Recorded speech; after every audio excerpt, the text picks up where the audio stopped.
Escanteio para a cobrança. Marcos Assunção, vem bola na área, vem o desvio.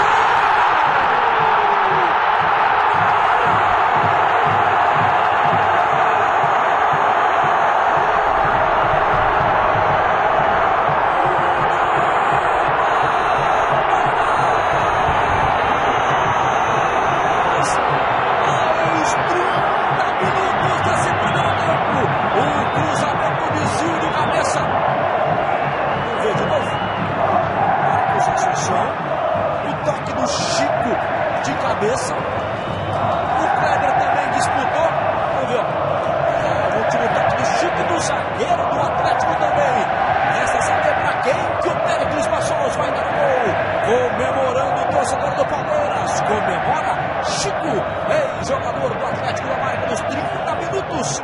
Nesse segundo tempo, o Adilson Batista trabalhou muito a bola parada do Palmeiras.